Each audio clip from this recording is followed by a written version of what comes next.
नमस्कार, आप देख रहे हैं जोहार झारखंड। मैं हूं आपके साथ रुचिका। आज बुलेटिन की शुरुआत इस वक्त की बड़ी खबर के साथ करते हैं। तो देखिए, चाईबासा से इस वक्त की बड़ी खबर आ रही है, जहां चाईबासा में नक्सलियों से मुठभेड़ हुई है। गुरुकेला के पुरसौता जंगल में मुठभेड़ हुई है। जंगल में सर्च ऑपरेशन के दौरान मुठभेड़ हुई है। मुठभेड़ में एक नक्सली मारा गया। नक्सलियों के खिलाफ जारी है सर्च ऑपरेशन। ये बड़ी खबर आपको इस वक्त चाईबासा से बता रहे हैं, जहां नक्सलियों के साथ सुरक्षा बलों की मुठभेड़ हुई है। और ज्यादा जानकारी के साथ न्यूज 18 संवाददाता रुपेश प्रधान इस वक्त हमारे साथ सीधे फोन लाइन पर जुड़ गए हैं। रुपेश, मुठभेड़ कितने देर चली और उसमें कितने नक्सली शामिल थे? मारे गए नक्सलियों की क्या पहचान हो पाई है? क्या कुछ जानकारी है? देखिए, इस मुठभेड़ में आज सुबह जो ये मुठभेड़ हुई है, इसमें एक नक्सली मारा गया है। लेकिन पुलिस प्रशासन द्वारा अभी तक इस बारे में आगे खुलासा नहीं किया गया है कि इसमें कितने नक्सली शामिल थे और आगे क्या उपलब्धि हुई है। घटनास्थल से निश्चित तौर पर हथियारों के बरामदगी की भी संभावना है। लेकिन इस बारे में अभी पुलिस, यहाँ के जो भी वरीय पदाधिकारी हैं, उनका कहना है कि अभी ऑपरेशन उस क्षेत्र में जारी है। इसीलिए ऑपरेशन खत्म होने के बाद ही उस बारे में स्पष्ट जानकारी दिया जाएगा कि आगे क्या क्या उपलब्धि मिली है। फिलहाल उस क्षेत्र में रुक रुक कर फायरिंग अभी भी जारी है और सर्च ऑपरेशन जारी है। और इसको लेकर पुलिस अभी पूरे मामले का खुलासा नहीं कर रही है। लेकिन आज सुबह जब सर्च ऑपरेशन के दौरान ये मुठभेड़ हुई है और जैसा कि बताया जा रहा है कि कोबरा 209 बटालियन के जवानों के साथ नक्सलियों की मुठभेड़ हुई है और जिसमें एक नक्सली मारा गया है। आगे क्या बरामद हुआ है और क्या उपलब्धि है? रुपेश, जो नक्सली मारा गया है, क्या उसकी पहचान हो पाई है? क्या पुलिस की तरफ से कोई जानकारी?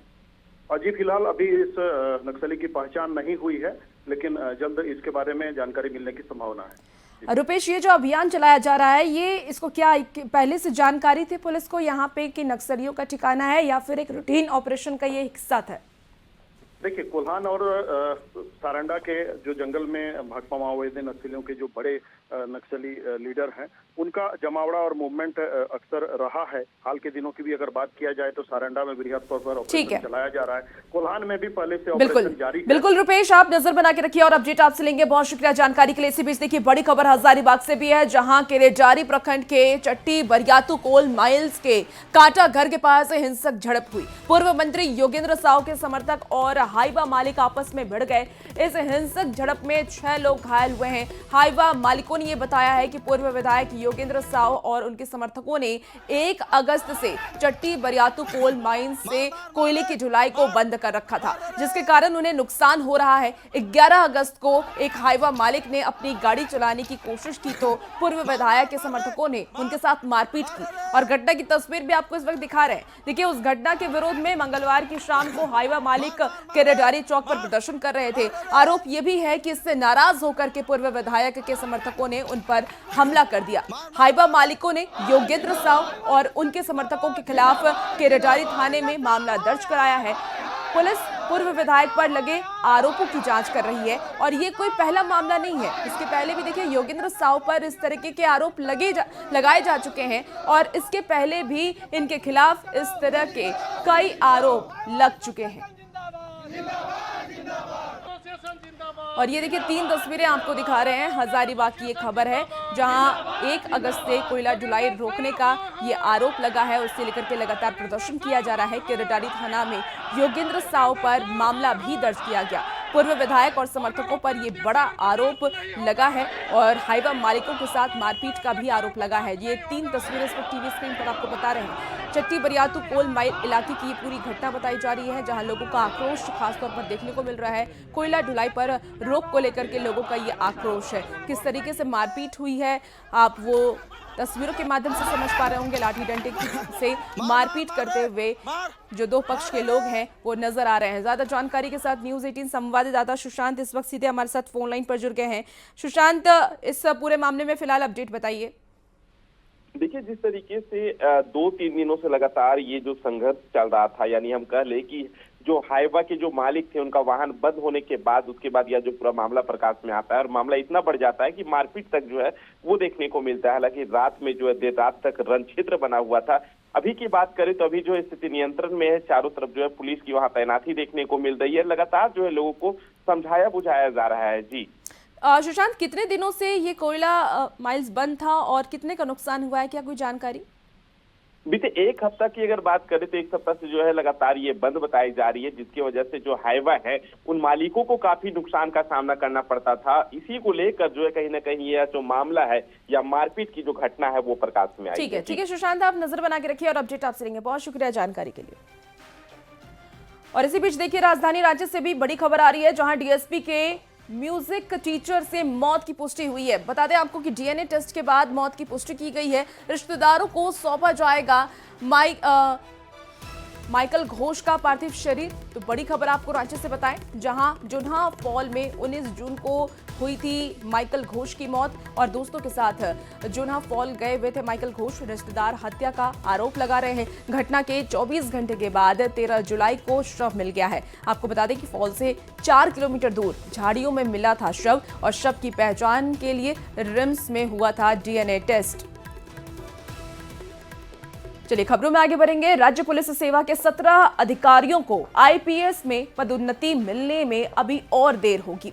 आपको बता दें कि मंगलवार को दिल्ली में आयोजित यूपीएससी की बैठक नहीं हो सकी। बताया ये जा रहा है कि यूपीएससी ने अनुराग गुप्ता को डीजीपी नहीं माना और अब इस पर जेएमएम ने कड़ी प्रतिक्रिया व्यक्त की है। उन्होंने कहा कि जब मामला कोर्ट में है तो यूपीएससी को राज्य सरकार की बात को मानना चाहिए। वहीं बीजेपी का ये कहना है कि इस मामले में केंद्र और राज्य सरकार को बीच का रास्ता निकालना चाहिए।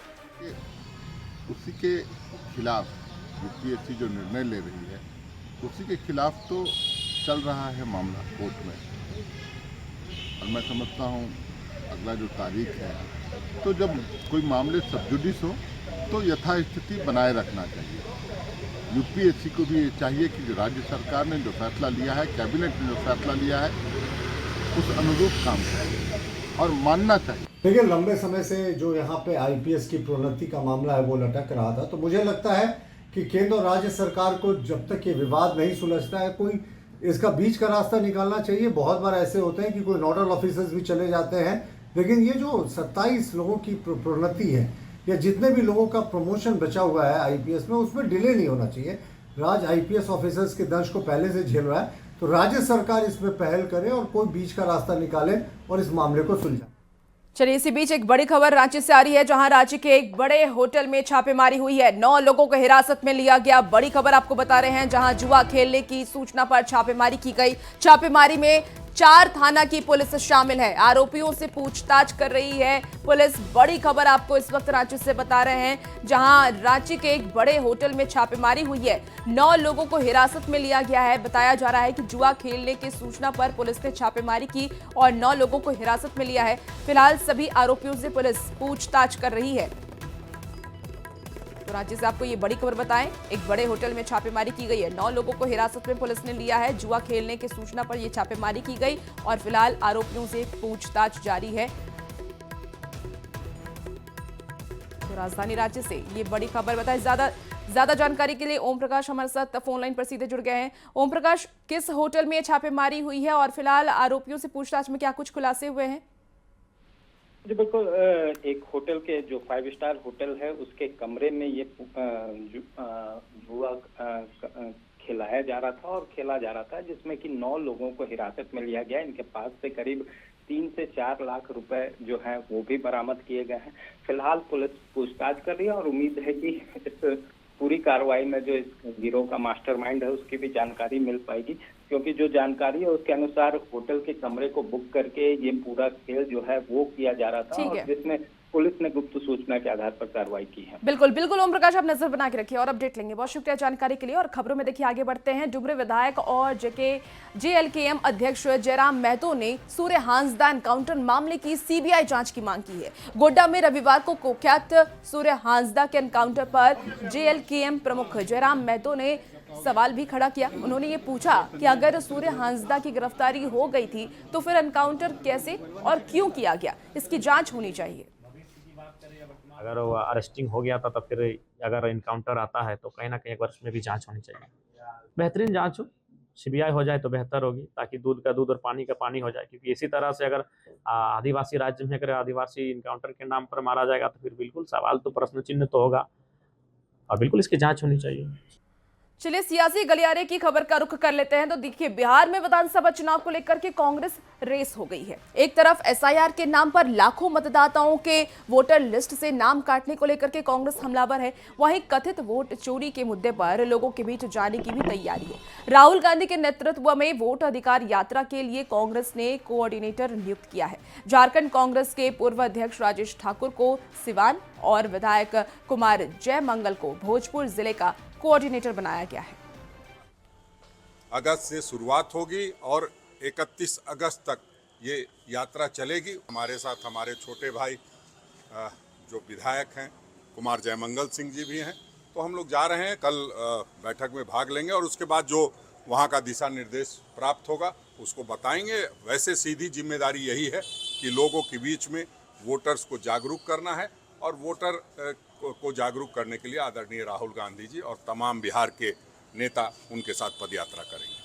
देखिए, कथित वोट चोरी को लेकर के झारखंड कांग्रेस हमलावर है और दिल्ली से लेकर के राज्य तक कांग्रेस राहुल गांधी की प्रेस वार्ता और जानकारी को अभियान के तहत प्रसारित कर रही है। रांची के कांग्रेस दफ्तर में प्रदेश अध्यक्ष केशव महतो कमलेश के नेतृत्व में रांची महानगर कांग्रेस के कार्यकर्ता और एनएसयूआई के कार्यकर्ताओं ने राहुल गांधी की प्रेस कॉन्फ्रेंस का वीडियो देखा और इस दौरान कांग्रेस नेताओं ने इलेक्शन कमीशन पर गंभीर आरोप लगाए। प्रयास करेंगे इस चीज को वार्ड में घर घर तक लेकर जाए और लोगों को बताए कि किस तरीके से भाजपा जनमत के साथ खिलवाड़ कर रही है। जनता जो अधिकार जो लोकतंत्र में मिलता है कि आपके वोट से आप सरकार चुनते, कैसे अधिकार का हनन हो रहा है, इस बात को हम पूरे देश को, पूरे जनता को हम बताना चाहते हैं और बता कर रहेंगे। जो भी लोग इसके बारे में पूरी जानकारी चाहते हैं, जो राहुल गांधी जी का वो नहीं सुन सके हैं, उनको यहाँ जो कांग्रेस भवन का हॉल है उसमें सभी लोग जुट रहे हैं और लगातार जो उन्होंने कहा है उसको सुन रहे हैं, समझ रहे हैं और आगे लोगों को बताने का काम करेंगे। और समाजवादी पार्टी के प्रमुख अखिलेश यादव पर बीजेपी विधायक सीपी सिंह ने निशाना साधा और ये कहा कि जो अपने परिवार और समाज का नहीं हुआ उसे बीजेपी के खिलाफ बोलने का हक नहीं है। आपको बता दें कि कल रांची में अखिलेश यादव ने बीजेपी की तुलना अंग्रेजों से की थी, जिस पर सीपी सिंह ने ये बयान दिया। पूर्व मुख्यमंत्री जो घर बंगला खाली करते समय टोटी तक चुरा के ले गया, क्या उसकी आप बात कर रहे हैं? जो अपने बाप मुलायम सिंह यादव का नहीं हुआ, जीते जी उसने मुलायम सिंह यादव को किनारे कर दिया। जिस व्यक्ति को कहता है कि मैं कृष्णवंशी हूं, लेकिन उसे गौशाला से गंध आती है, तो वैसे व्यक्ति के बारे में क्या चर्चा करना है भाई।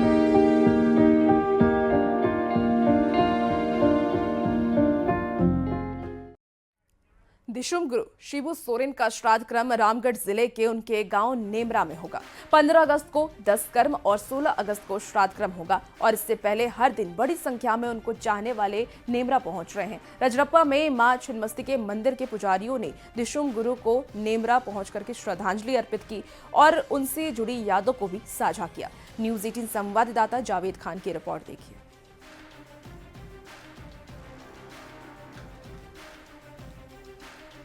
शिबू सोरेन के पैतृक गांव नेमरा में आप देख सकते हैं मां छिन्नमस्ती के मंदिर रजरप्पा के पुजारी यहां पहुंचे हुए हैं और यहां श्रद्धांजलि दे रहे हैं। हर तबका के लोग यहां पहुंच रहे हैं। इसमें मां छिन्नमस्ती के मंदिर के पुजारी यहां पर देख सकते हैं श्रद्धांजलि दे रहे हैं और दिशुम गुरु शिबू सोरेन जब भी आते थे रजरप्पा मंदिर तो इन्हीं के हाथों में पूजा होता था। वहाँ मंदिर में आशीर्वाद दिलाते थे माँ से। बिल्कुल, उन लोग का तो कुलदेवी है, माँ छिन्नमस्ती का जो है कुलदेवी है। यहाँ जो साहब का भी मुंडन का कार्यक्रम वही देवी के स्थान पे हुआ था। साहब मतलब हेमंत सोरेन का मुंडन का कार्य भी वहीं माँ के दरबार में हुआ था। गुरुजी का कोई भी शुभ काम होने से गुरुजी पूरे परिवार के साथ माँ भगवती के दरबार पहुँचते थे और पूजा पाठ करके भगवती का आशीर्वाद लेते थे। इसीलिए उन लोगों से एक लगाव है घर। जी शिबू सोरेन जी मेरे चचेरे भाई सुनील पंडा जी पूजा कराते थे, अभी वो नहीं रहे और उनसे बहुत अच्छा संपर्क आ। इन लोग का भी कुलदेवी माँ छिन्नमस्तिका की है। छिन्नमस्तिका देवी जो भी कार्य करते हैं ये लोग अक्सर माँ के दरबार जाते हैं, माथा टेकता। बहुत आम जनता की तरह मिलते जुलते, वहाँ के लोग बहुत प्रेम करते हैं, लोग बहुत ज्यादा हैं। रजरप्पा मंदिर के सब पुजारी हैं, सब मानिंद लोग हैं, श्रद्धांजलि देने नेमरा पहुंचे हैं। अब बहुत सारी यादें शिबू सोरेन के साथ और वर्तमान मुख्यमंत्री हेमंत सोरेन के साथ ये साझा कर रहे हैं कि किस तरह से रजरप्पा मंदिर ये आते थे और वहां आकर पूजा अर्चना करते आशीर्वाद लेते थे। जावेद खान, न्यूज़ 18 रामगढ़।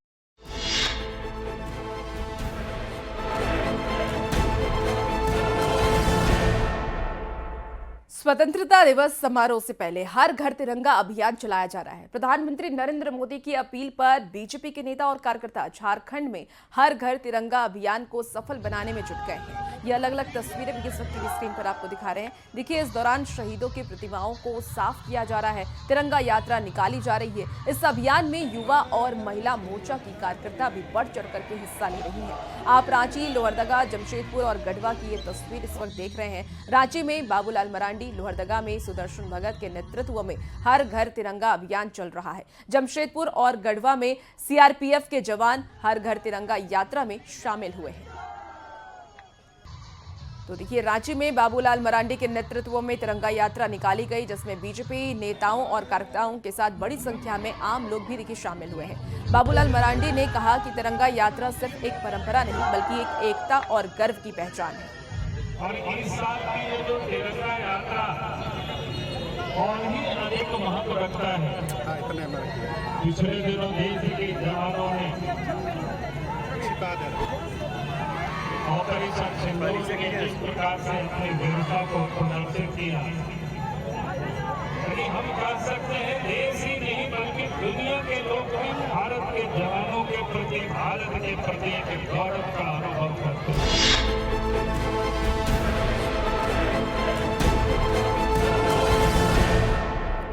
और फिलहाल इस बुलेटिन में इतना ही। खबरों का सिलसिला न्यूज़ 18 बिहार झारखंड पर जारी है। बने रहिए आप न्यूज़ 18 के साथ।